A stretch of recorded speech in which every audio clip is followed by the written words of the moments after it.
Welcome back to the Think Big Dentistry Show. This is Dr. John visiting with you, and I have my wonderful co-host with me, Marilee Sears. How are you, Marilee?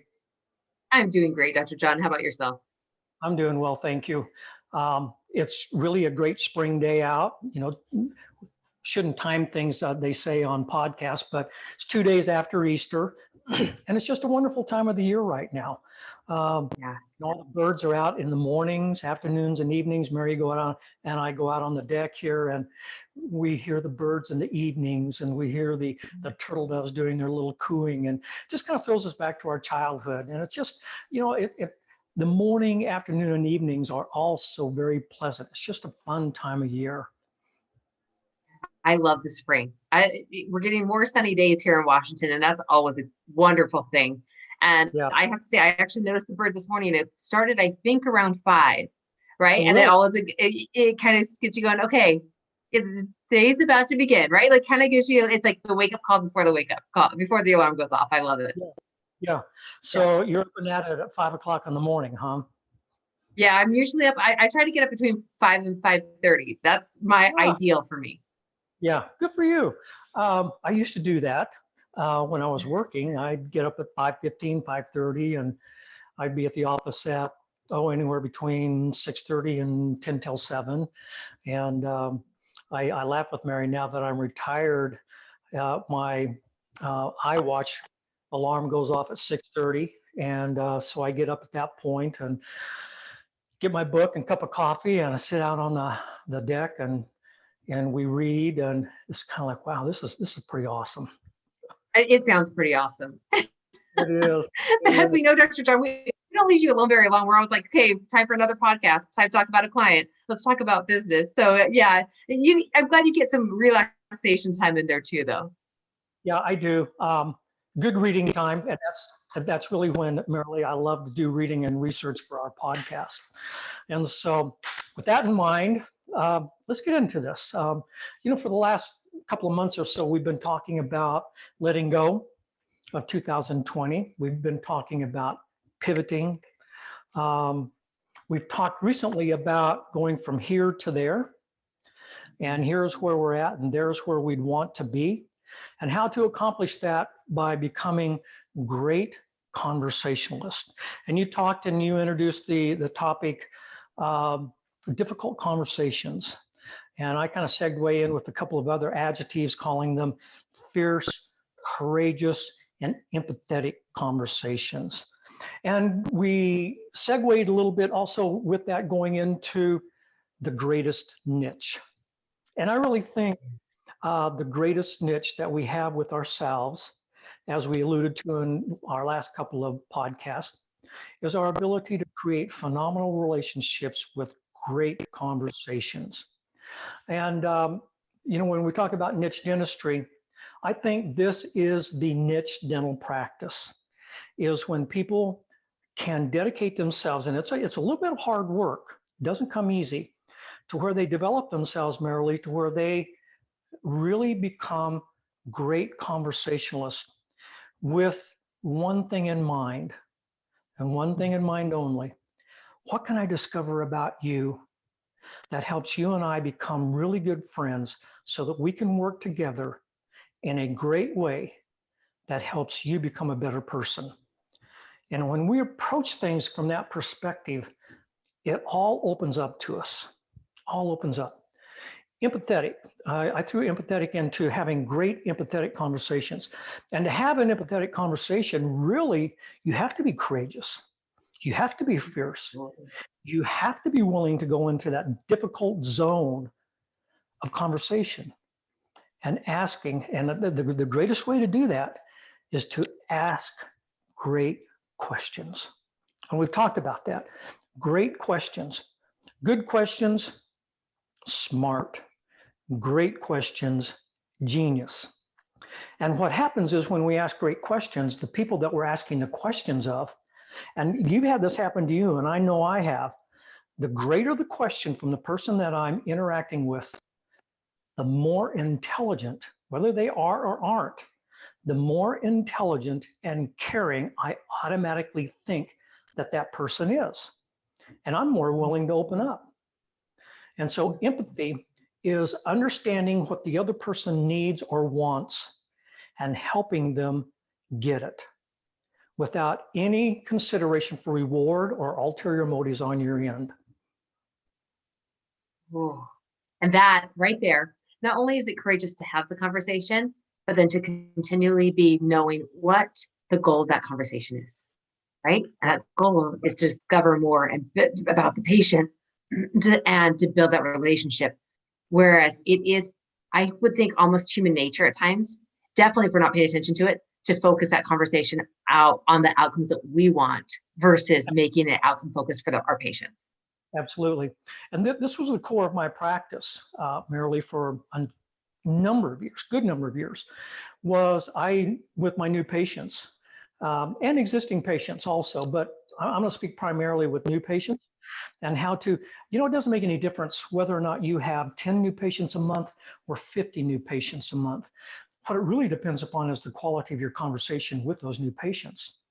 And if you do that in a really great way, empathetically, finding out what they want and need, and then helping them get that, then you can have 10 new patients and do a lot of dentistry, a lot of dentistry.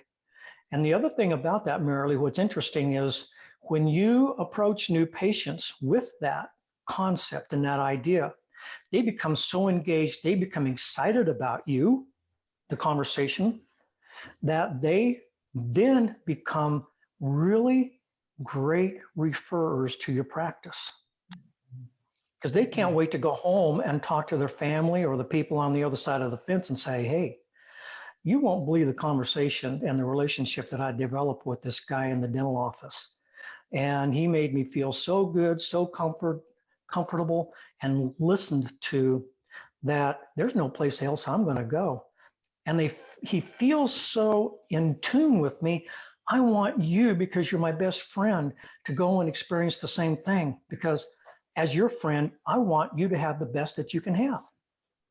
So it becomes a really great, a sidebar item, a marketing, I'm going to say marketing tool, but I say that respectfully.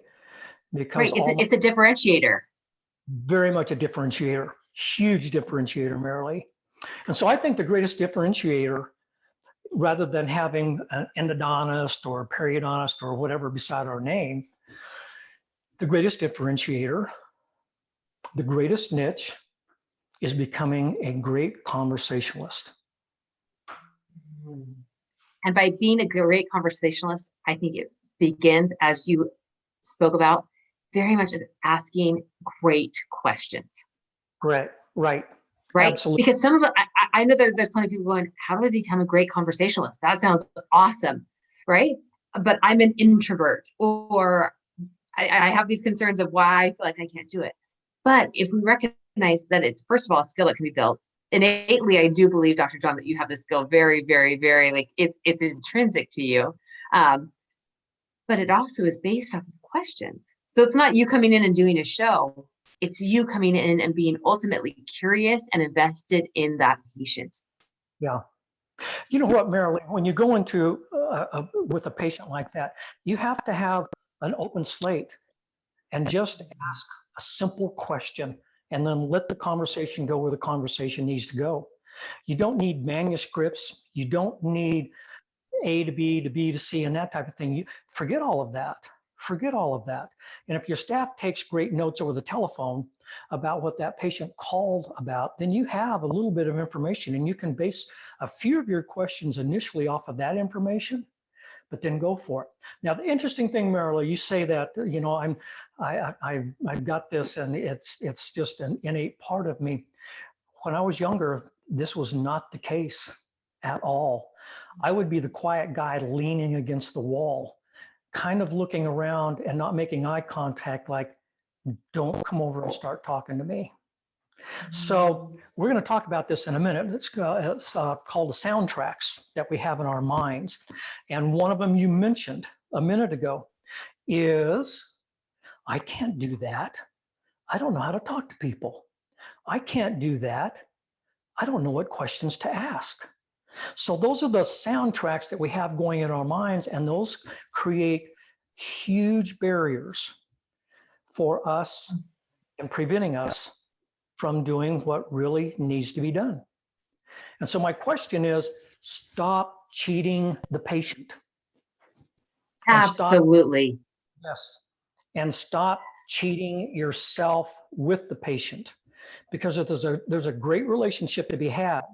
And I know people are going, get off this relationship, John. You know, we're tired of hearing about it. But I swear, you can have all the education you want, you can have all the equipment, all the high-tech digital stuff, but until you learn to become a conversationalist and ask great questions and be empathetic with people, it doesn't make any difference at all. Your equipment's not going to be used. It's going to be standing there. You're going to have 50 new patients, and you're going to be doing a single crown here, a couple of composites there, a little cleaning. You're never going to reach your potential, but more importantly, you're never going to allow your patients to reach their potential. And you're never going to know what their potential is until you start being an empathetic conversationalist. Wow, that was a lot. That was a lot. That is a lot to digest, and it's awesome, Dr. John. Okay, may I share just one thing? Because I know you're going to dive deeper in this, and I so want to hear that. About 2 weeks ago, I went to a dermatologist, and it was exactly the opposite of what we're talking about. The truth is that she was very, very nice, but it was a 20-minute appointment where she was just talking at me the entire time. And when I left, I realized I didn't even bring up the concern that I had, which was a cosmetic concern, but still, like, it didn't even get addressed. She had, and what's interesting is she had advertisements on the wall of like different cosmetic procedures that she does, but the entire appointment she was just talking at me, you know, throwing out the names of different chemicals that could be in soaps and that I should avoid because I have more sensitive skin. I mean, like, I can even tell you what the names of the ingredients were now because they were, you know, 7 syllables long and hard to pronounce even immediately after she said it. But I left there going, okay, I still am interested in what I'm interested in, but I'm not going to go back to her for it. Right. Because in our 20-minute interaction, I didn't even get the opportunity, even though there was a lot of talking, there was a lot of talking at me versus there. I don't think there was even one question of, so what are you interested in? She did say, what brings you in today? She did ask me that. And I had one specific thing that I brought up. But then from that point on, she was on her roll. She was doing her spiel. You could kind of tell a lot of it was kind of what she says to every patient, at least every new patient, of like, you know, these are the things to avoid. These are the things you need to look for. It kind of felt like an act. And at the end of the day, I don't remember the doctor's name. There definitely was no connection there. And there was nothing, I would say, there was nothing that made me feel connected in the slightest to that office. Yeah. Isn't that interesting? At the end of the appointment, you didn't know her name. I didn't know her name. I cannot tell you what her name is right now. Isn't that interesting? Because that's a sad note that says a lot about that conversation. That there was, when you left, there was nothing there. There was no reason for you to remember her name. She was unimpactful. She didn't register on your important meter scale from 1 to 100. She didn't get past 1. Had no impact on what you're wanting and where you're wanting to go with it. So consequently, there you are. You're looking for a different niche practice. Yeah. Mm-hmm. So I think one of the things, let's get to what it is that prevents people from getting into these kinds of conversations. And I think one of the big things, Marilee, is the word no. We fear rejection and we fear the word no. And we hear that, or the no is such a negative word to us that we've built up in our mind these soundtracks, like we talked about earlier. I don't know how to do that. So why embarrass myself when the answer is going to be no anyway? So we give ourselves an excuse. We give ourselves a really, really bad excuse. And that becomes one of our soundtracks, is that it's going to be no anyway. So, and I'm not very good at it. So why even ask the question? Okay. So there's many, many soundtracks. One can be is, who'd want to listen to me anyway? And who am I? Am I the expert? Well, gosh, I'm only out of dental school by 2 years, 3 years. I really don't know that I paid the price yet, or, my insecurities are such that really, are they going to really pay attention and listen to me? So and this is where I invite the listeners to go a little bit deep with themselves. Yeah, and this takes some work, Marilee, and the most important work that we do for improvement of our practice and creating this niche thing is working on ourselves. Absolutely.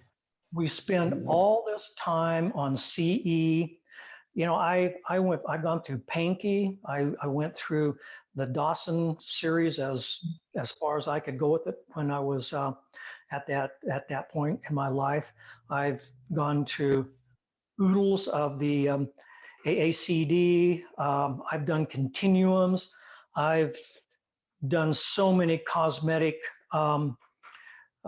seminars and symposiums and whatever, hundreds and hundreds of thousands of dollars on technical. How much time have I spent on myself improving my verbal communication skills and my ability to interrelate with people? And that, for me, I think that is the biggest 6-shooter we got in our holster, bar none. And so it takes work, and it takes people looking at themselves and saying, I can do these things. I want to do these things. And the only way I can do this is dig deep. And you know what, Marilee? This stuff doesn't cost anything. All you have to do is, listen to these podcasts a little bit. It takes a little bit of time, but then go off to the side afterwards or sometime over the next week in between our podcasts and just work on them. And so write down, what are your soundtracks? What are the negative things that you're talking and telling yourself every day that creates this negative built up barrier that you're even afraid to just go touch? Because some reason or another, you're afraid, you're fearful. It's, as you were saying about those soundtracks, like they can become automatic. And what happens is when we actually pause to listen to them, it actually gives us a chance to bring it to the light. Yeah. Right? Because the truth is, I think everybody is doing the best that they feel like they can in the moment. And yeah, there's a lot of those negative soundtracks that are showing up. But I think asking ourselves even a few questions, such as like, okay, I'm a big fan of the quick pauses, right? Because we bring ourselves with us wherever we go. And so before we walk into that room with a new patient, to do just a quick pause, let out a breath. If you had a stressful patient that you were just with, it's like, okay, letting that go. And now I step in to this new place, right? Now I'm ready to meet this new patient. Yeah. I have found just even asking ourselves very simple questions like, do I look my patients in the eye when I greet them? Right? Am I actually taking that moment to connect with the patient just right from the get-go? Because the truth is, I think it's kind of our common way of interacting with patients that we might even shake their hand, but we're looking over to the chart or we're looking over at the computer screen within half a second, right? Yeah. We're already moving on. And I think just even being aware of that soundtrack, right? To say, okay, at the beginning of the day, at the end of the day, wherever that pause is, it's a really amazing thing to be able to write down or just even to verbally acknowledge what that soundtrack is. Because I'm someone that I can say for sure, Dr. John, I've become way more aware of what that soundtrack is. And it has a lot of power on us, especially if we don't acknowledge it. Yeah, right. Right? Absolutely. The more we can bring it to the light, it actually has less power because when it's no longer underneath the radar, we can catch it. Yeah. Right? And so I think having some things where we just even are aware, what are the things that I think before I see a new patient? What are the things that I think when I look at my schedule? What are the things that I think when I walk into the operatory or walk into the office for the day? And then being aware of our actions that set the tone for that patient connection. Am I taking a minute to look in their eyes, right? To even compliment them. I mean, one step better, just give them a compliment. Wow, your eyes are really beautiful. Or I love that jacket. That's a great color. whatever it may be, it starts to build that connection. And then it becomes so much easier to build the conversation from there. Yeah. The one thing, Marilee, that I did, I always paused before I walked into my new patient suite. And it was only maybe a second, but it was enough for me to focus. And here's what I always focused on when I walked in. Number one is I was very grateful they came to see me. Number two, in my mind, I thought, good for them. How courageous of them to come in and be vulnerable, to share with me about their lives so we can potentially work together. And I thought, this is their, this is all about them. And so that raced through my mind as I opened that door and walked in there. And so it was very easy for me to just look them in the eyes. And so here's a couple of questions and things to ask ourselves. If you walk in and you don't look that patient in the eye as you're greeting them, why not? If you're walking in and the first thing you do is you just kind of sit down and say hi, you don't use their name, you don't look at them, and you grab the mouse and start looking at the computer, why? What is it about you that is preventing you from, in my opinion, being really gracious with that person and showing etiquette and respect, with looking them in the eyes, shaking their hands or touching their shoulder and saying, hey, welcome. I'm glad you came to see me. I don't say us, I would say me, because they came to see me, but us is what it's all about though. But they came to see me, and I always was very, very excited because I wanted to hear their story. And you don't unravel or unveil their story unless you ask questions. And so what is it about you that prevents you from asking those questions? And so those are the soundtracks that we have in our mind. And when we recognize those soundtracks, then we can start working on them. And there's three questions I think that people need to ask when they're looking at these soundtracks. And, sit down and give yourself some time and write down three major soundtracks that you play in your mind about yourself. And these are soundtracks about yourself. It's kind of like, okay, write them down and then ask these three questions. Is this true? That's a big one. No one was born doing these things. It's something that we can learn. So when we say, I can't do that, is that true?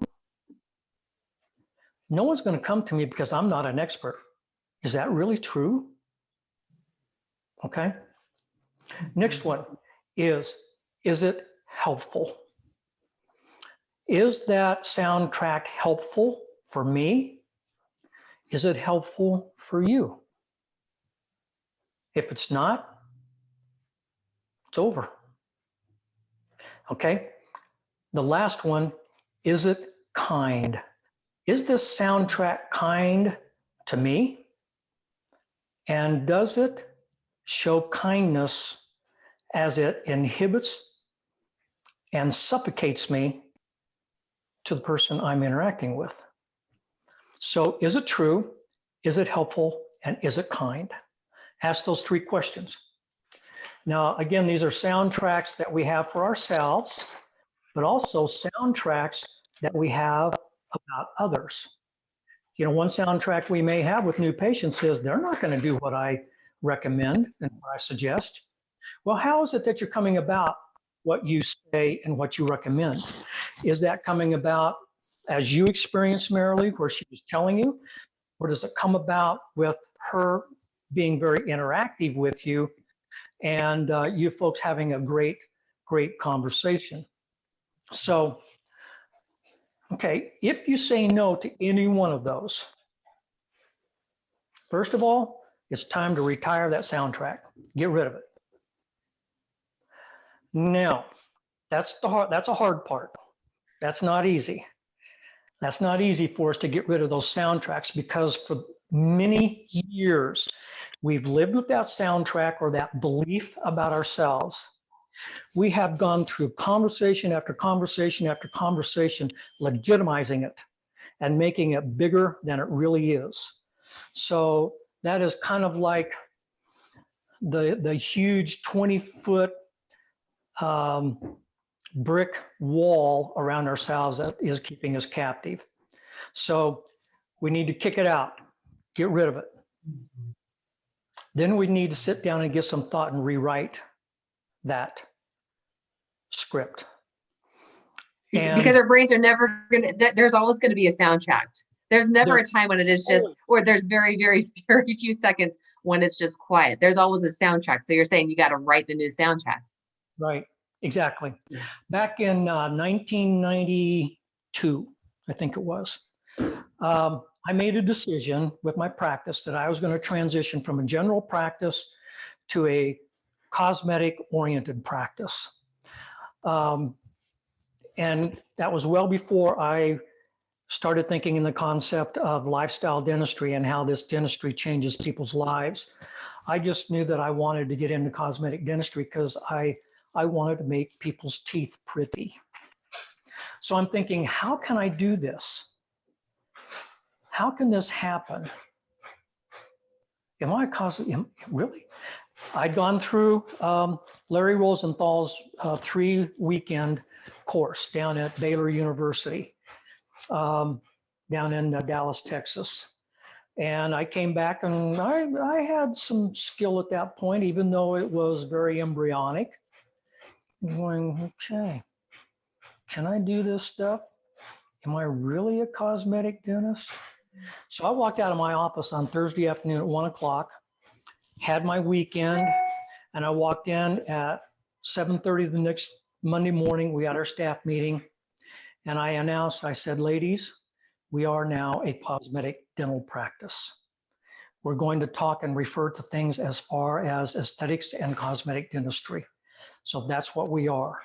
And just by changing that soundtrack and saying, I took a different posture. I felt different. And that's what really started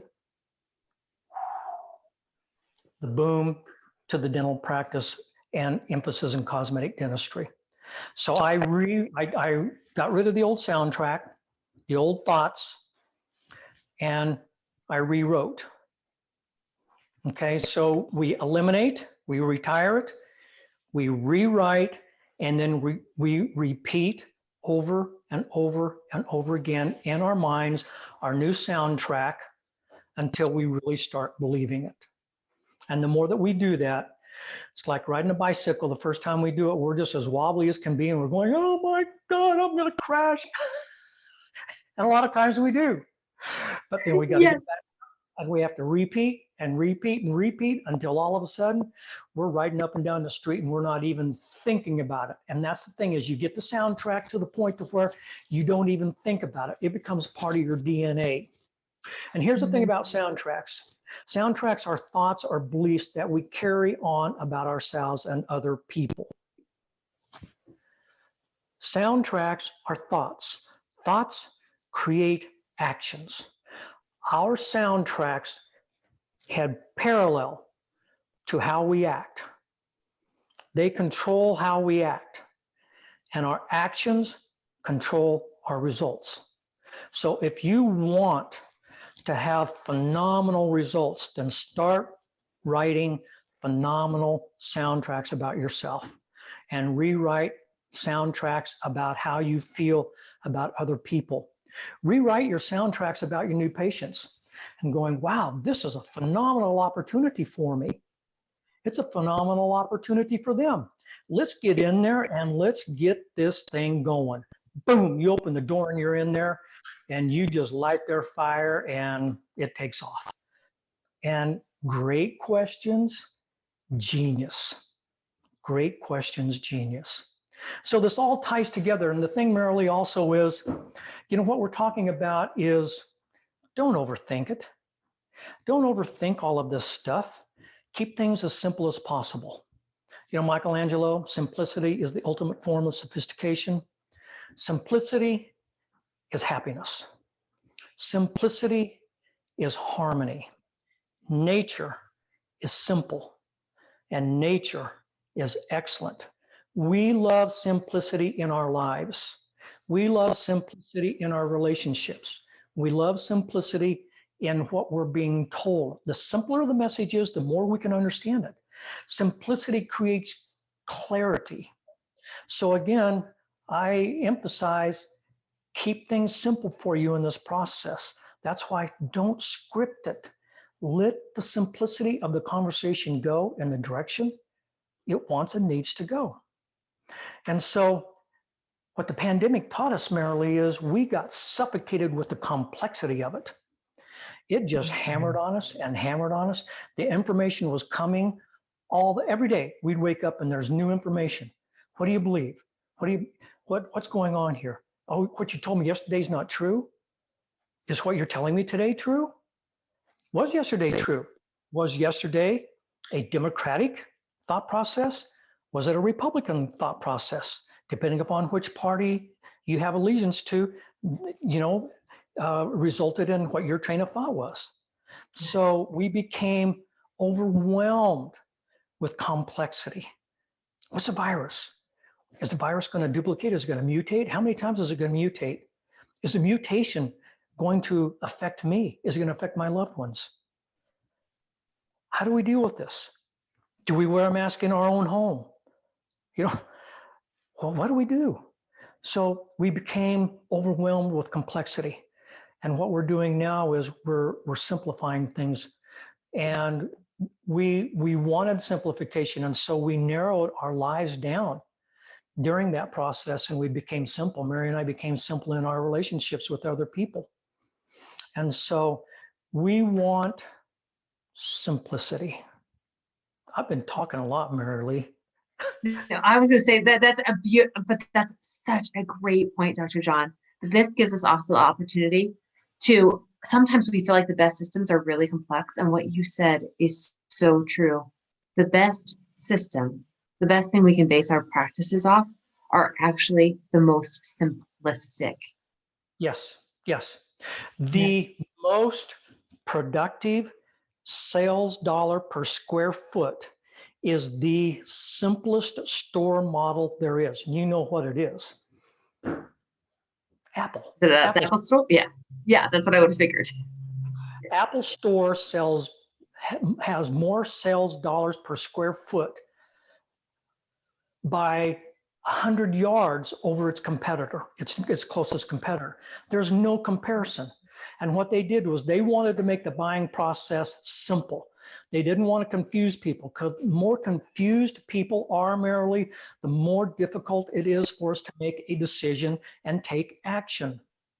Paul Homley, who's a friend of yours and mine both, years ago said, John, maximum meaning, minimum words. And so that's always been my motto when I go into conversations with people. But again, when you look at, and this is what I designed my last office after, was simplicity. And keeping in mind, I told my architect, think of the Apple stores. And that's how I want my new office designed. Simplicity. And so keep your soundtrack simple. And one thing I enjoy, as you know, Marilee, is golf. And, I had hip replacement here 2 months ago, and I haven't played much at all. So I want to get out there, but I can't. Keeping the golf game and things simple is, I have to keep my expectations as simple and easy as possible on myself with the hip surgery. And so we gravitate towards the most simplest thing that we can. It just feels good. And that's the way life is. Awesome, Dr. John. So talking about the most simplistic way that doctors, dentists can start to put this information into practice is, one, to stop, to acknowledge that soundtrack, right? To see exactly what is happening right now. And then would you recommend that they write down the new soundtrack? What do you find works best? In your experience, what's been best? Yep. I know what I was going to say. With my golfing, in order, I had to get rid of my soundtrack of, okay, I hit one bad shot and you go, yeah, here it goes again. there's another bad shot and this is going to ruin my game. No, I entered the golf game before I started and said, John, you're a good golfer and it's going to be okay. And so, you relax, and it takes me, I get out there on the course and you hit one bad shot and you go, nope, can't think that way, John. You can't think that way. Your thoughts create your actions, and your actions create your results. So again, keeping it very simple. I'm a great communicator. Therefore, I am good at listening. Therefore, I'm also good at asking simple questions, open-ended questions. But I ask good questions. And it's just that simple. We don't need to make it complex.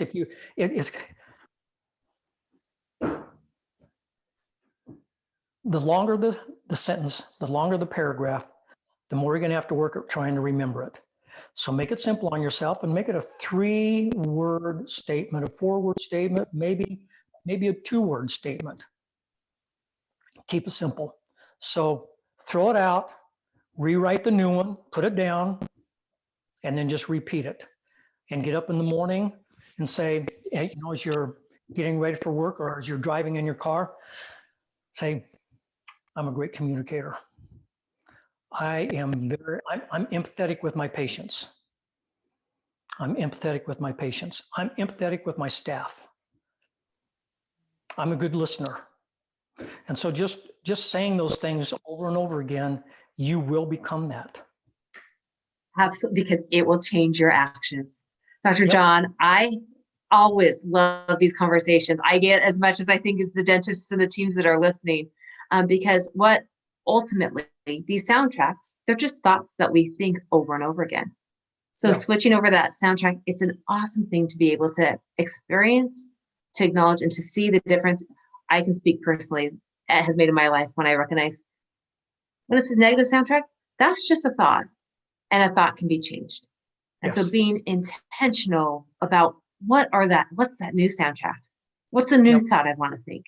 What's going to help me be happier? What's going to help me be a better team member, a better employee, a better coach, a better person, a better friend, a better spouse? Those soundtracks have changed my life. And that's definitely in part because of my interactions with you, Dr. John. And so I cannot wait to hear. We want to hear from you guys listening. What are the soundtracks that you're getting rid of? Because again, when we can shine the light on it, you're welcome to share it with us, the things that you're no longer going to think, the things that you now acknowledge, the things you're now aware of that you're totally getting rid of. And then even more so, we want to hear what's the new soundtrack? What's the new identity for your office? What is the niche that your office is taking on because you've decided to identify it, to declare it, and to make that the new soundtrack for you, your practice, and your life? Yep. And, I have to give credit with the soundtrack concept or the name. John Acuff has a book out that was just released called Soundtracks. And I've paid attention to John. He's very creative, good guy. And, he's just taking the word, our thoughts, and put them into soundtracks. And that's just a good way for us to, relabel it. And so don't hesitate to send us information or questions via email, and that will be at the bottom of our podcast here with our information. Send it to us. We'd love to hear from you. We will respond to you, and if you want additional help, again, ask us on the email, and Marilee and I will be glad to do a little Zoom conference with you. Zoom, Zoom, Zoom. We'll have a little party. We will. So it's been fun, Marilee. So we talked today about the greatest niche and the greatest dental niche practice conversation. So been fun. And absolutely. So have a good week to all of you out there. And we look forward to visiting with you and sharing with you next time. We'll follow up a little bit more with the soundtrack thing. What do you think, Marilee? I love it. I love it. Food for thought for sure for each of us, and for Dr. John, for myself, for each of you listening. You betcha. Okay, time to sign off, Marilee. Bye.